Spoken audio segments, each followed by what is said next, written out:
The Mirror Maiden. Somewhere deep in the fog-laced marshlands of eastern Maine lies the forgotten town of Darswell, a place that rarely appeared on maps and never in memory. The locals, what few were left, called it cursed. Most simply called it gone. But 28-year-old urban explorer Mason Clive had a habit of chasing stories exactly like this. He came across Darswell through an old Reddit thread about abandoned places. A single user had posted grainy, low-res photos, broken gravestones, shattered windows, and one image that stuck with Mason, the inside of a crumbling church with an ornate mirror standing alone where the altar should be.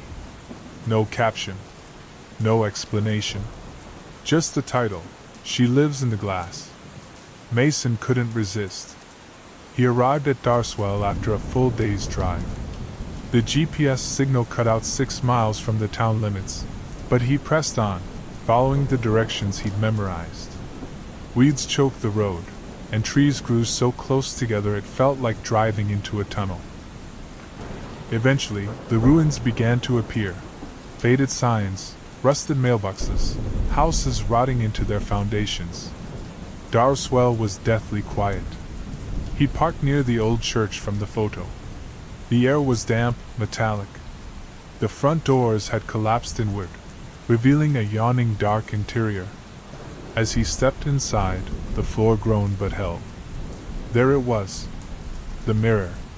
7 feet tall, framed in black and silver and untouched by time. No dust. No cracks. The glass was perfectly smooth but unnaturally dark, like staring into water at night. It didn't reflect the room behind him. Instead, it showed an unfamiliar place, a hallway of stone and candlelight. Mason raised his camera and took a photo. The flash went off. When he looked at the preview, the mirror wasn't there. Just the wall behind it. He blinked and looked back. The mirror was still standing. Then the whispering started. He couldn't make out words, just a wet murmuring, like someone speaking underwater. He moved closer. That's when he saw her. She stood in the mirror, deep in the stone hallway. Barefoot. Hair dripping. Pale as frost. She didn't move, didn't blink. But Mason felt watched, deeply, intimately watched, as if she'd always known he was coming. He stumbled back, and the reflection changed. Now it showed only himself. No woman. The whispering stopped. He backed out of the church, heart thudding, and reviewed his photos. Still no mirror in the images. No woman. But on the final picture, taken by accident as he stumbled, was something new, a handprint on his camera lens. That night, he slept in his SUV just outside town. He dreamed of running through a maze of mirrors, reflections closing in on all sides. Every mirror showed his face, rotting, stretching, laughing. When he woke, his face was wet, as if someone had wiped it with a damp cloth. He left the next morning, rattled but unharmed. Or so he thought. Back home in Portland, strange things started happening. Reflections lingered too long.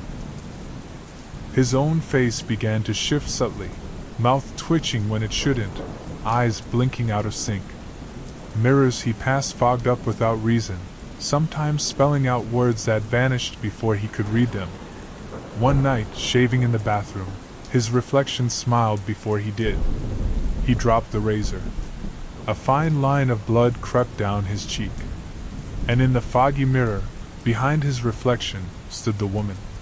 Her mouth opened wide, stretching impossibly far. But there was no scream. Only silence. He smashed the mirror. The glass splintered across the sink. But later that night, when he opened the fridge, he saw her again, in the reflection of the microwave door. She was always watching. Mason tried everything. He visited therapists, burned sage, covered all mirrors and reflective surfaces. But nothing stopped the dreams. One morning, he found a note taped to his bedroom wall. Return to the glass? It was in his handwriting. He didn't remember writing it. That day, he called the user who'd posted the Darswell thread. No reply. He checked the profile. The account was gone. He tried to leave town for a few weeks, staying with his sister in Vermont. But the woman followed. She appeared in shop windows, pond surfaces, elevator doors. Once, while walking through the woods, he glanced at his phone screen and saw her hand reaching over his shoulder. He dropped the phone. It cracked. So he went back. Darswell looked even more decayed than before, as if decades had passed in a month.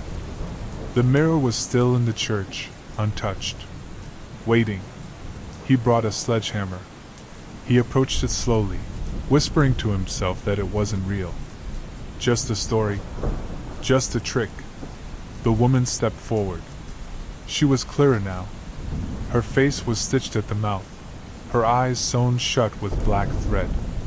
Water poured from her skin as if she were drowning on land. But she raised one hand slowly and pointed at him. The glass rippled. He swung the hammer. The mirror shattered, but not outward. It shattered inward into her world. The vacuum pulled him through. He fell, crashing onto cold stone. Candlelight flickered. The hallway from the mirror was real. Damp walls closed in. There were other mirrors here, hundreds, lining the passage. Each one showed Mason, but not exactly. Some were older. Some were bloodied. One was missing its eyes. He screamed. The woman stood at the end of the hallway. She opened her stitched mouth, thread tearing with a sickening pop. And she whispered, "Now I see." He turned to run, but the hallway twisted. The walls themselves seemed to shift, rearranging like a puzzle. His feet splashed in rising water. The air thickened. Then he saw it. A mirror showing himself, standing outside the church. Freedom. He ran for it, leaping toward the glass. And crashed through. He woke gasping in the ruins of the church. The mirror was gone. For weeks, he told himself he'd escaped. The nightmares stopped. The fog lifted. But then, slowly, he began to forget things. His own middle name. The faces of friends. And sometimes, in reflective surfaces, he'd see someone who looked like him, but smiled just a little too wide.